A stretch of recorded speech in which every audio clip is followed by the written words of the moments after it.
Hi guys, welcome back to yet another video. My name is Martin. I'm filming this in my storage unit tonight being Monday night.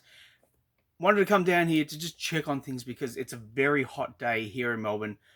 Hit nearly 40 degrees where I live, and it's pretty warm in here, which is a bit concerning, but I do the best I can. It'll be okay once I'm out of here, because the temperature is going to be cooling down in the next few hours. But yeah, um, Melbourne doesn't get a lot of heat, uh, like throughout the year. It's mostly, a coolish temperature, especially in here. It's very rare that the temperature is uncomfortable. And it's not too uncomfortable in here. It's just I noticed it. Anyhow, I'm not here to talk about the weather. I'm here to talk about comic books, and I want to show off something that arrived in the mail. It's a shipment from Fats Comics in Queensland. Lowood in Queensland, and I deal with one of the guys there. He has auctions throughout the year, and what happens is once a box is filled up, he will send it to me.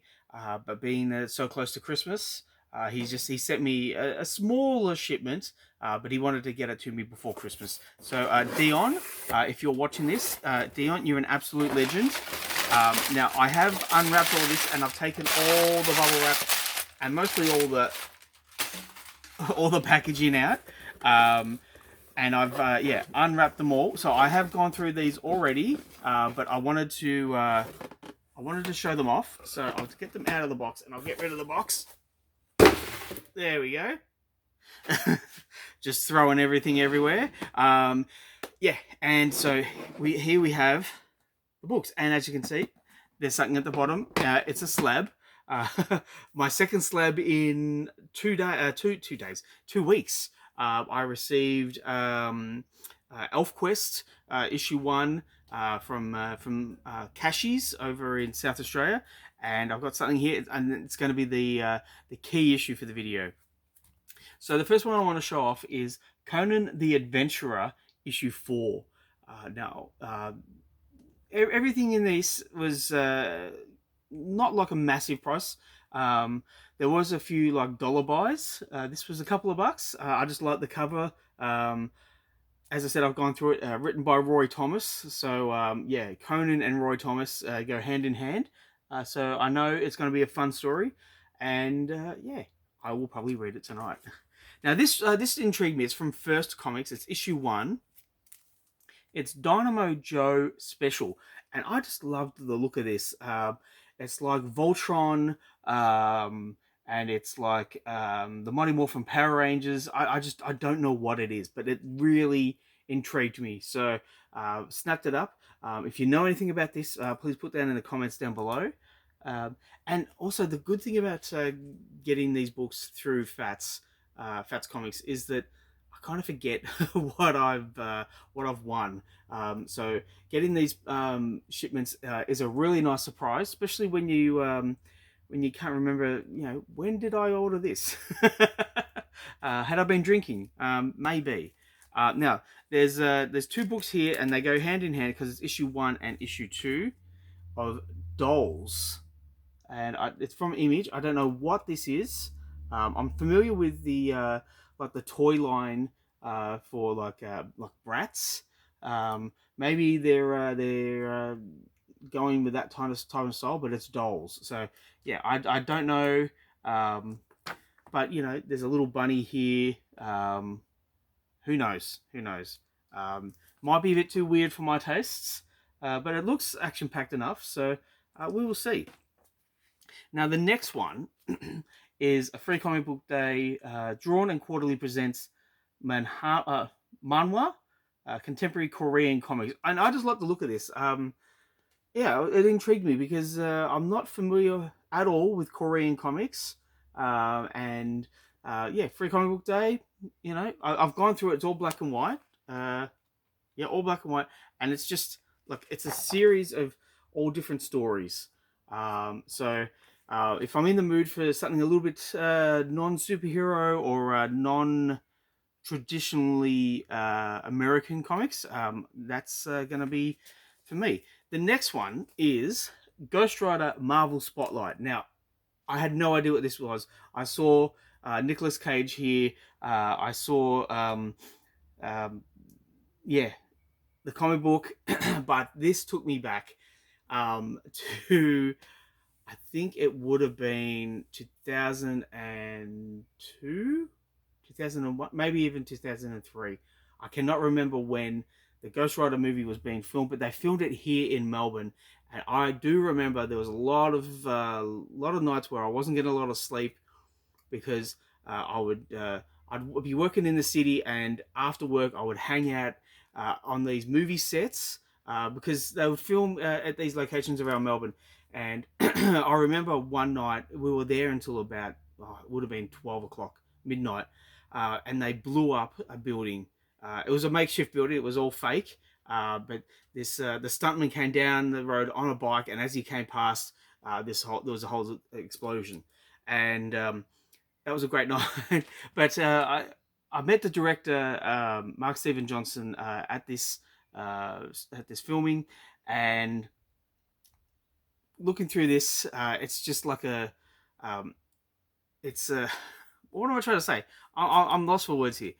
It's a trip down memory lane. That's what I was trying to say for the Ghost Rider movie. So I'm looking forward to going through this a little bit more because it's all like Q&A and what they did here and what they did there. And there's an interview with Nicolas Cage and um, just a bit of fun. Maybe I just noticed how hot it is in here. The next one is Ghosts issue 12, and I love this cover. It's a black cover with a mummy on it. Just another horror book to add to my many, many horror books. But you know what? When it's ghosts, you know it's a good read.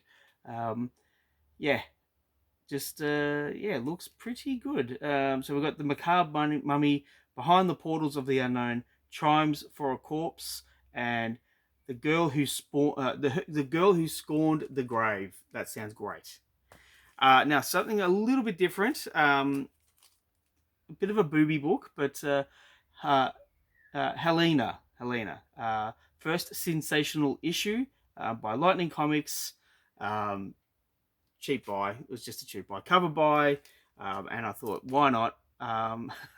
Just a bit of silly fun. And the next one is Helsing with this bride cover by Caliber Core, and don't know too much about it. Gary Reed and John Lowe are the artists, and this is issue 1. So yeah, all black and white. Yeah, why not? Now something a little bit more familiar is Incredible Hulk issue 132. He's fighting Hydra. He has Jim Wilson in his arms. Yeah, I'm in. I can't wait to read this.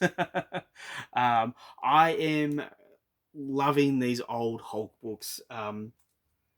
There's a few I need to get. Where are we? We've got issue 180, so I've got that. Don't have 181, but that's okay because you're almost guaranteed a fun read with this era of the Hulk. Now, the next book I want to show off, let's see, I've got 1, 2, 3, 4, 5, 6 more books. And boy, it is hot in here. Okay, so the next book I want to show off is Matahari by Radical Comics. It's issue 1. I think it's a one-shot though.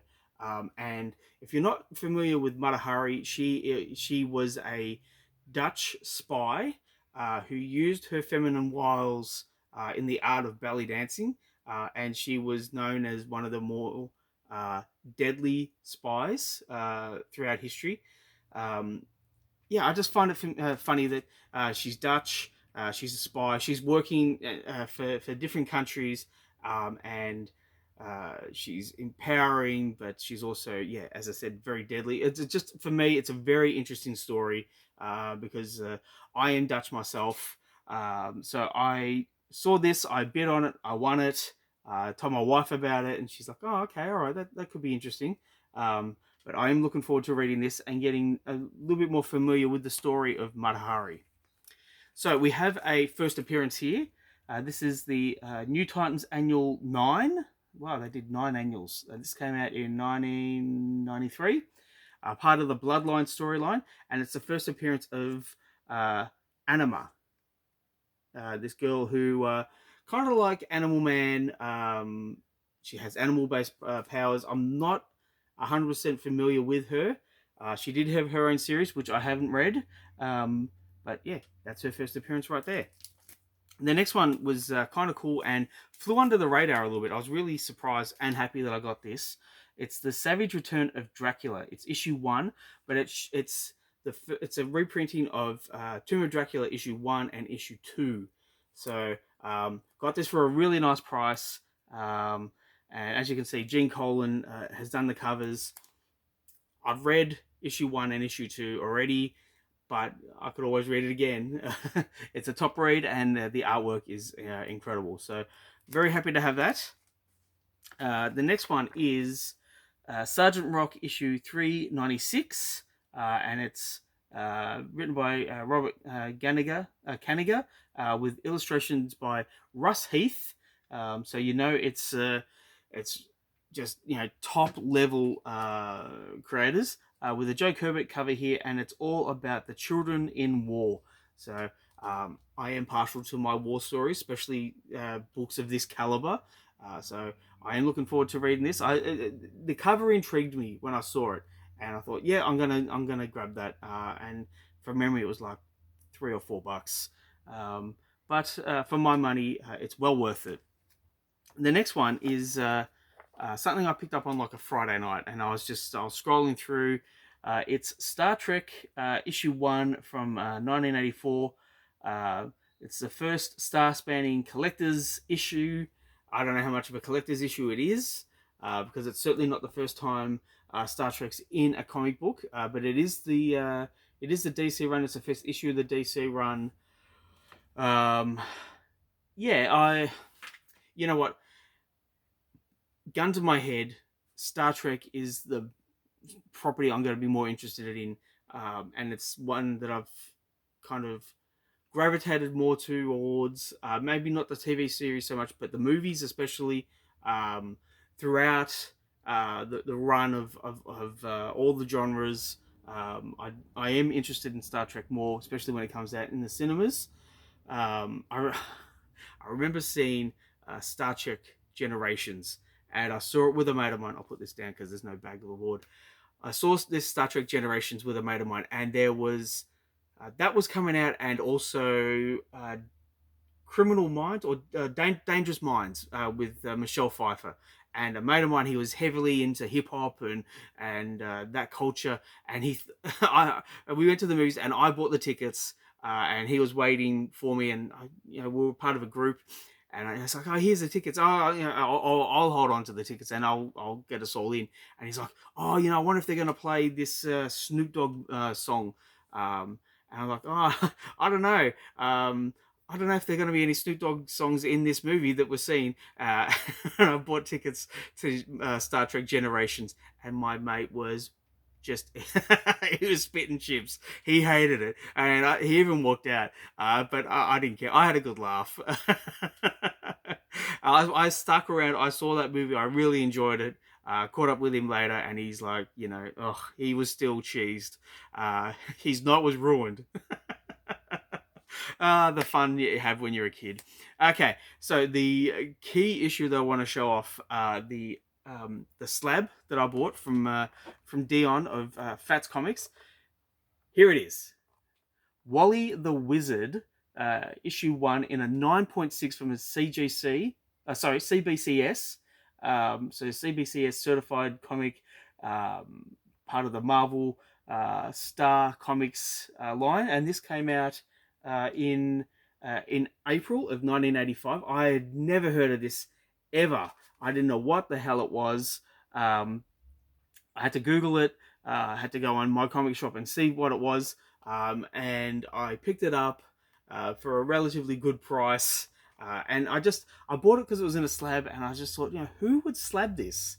Obviously, someone who's a real Wally the Wizard fan. The only thing is that I don't have any copies to read. It's completely encased in this slab. but I did buy it just for that reason. And in subsequent videos, it will be in the background here to go with my Elf Quest and my uh, bigger key books. But yeah, if you're familiar with Wally the Wizard and you want to let me know, please put down in the comments down below. But that's the video for tonight. Please let me know what you think in the comments down below. Please like and subscribe if you wish to. I'd really appreciate it. Thank you for sticking with me in this heat. I'm going to pack up. I'm going to get out of here and take these home and enjoy them. So thanks, guys. Catch you next one.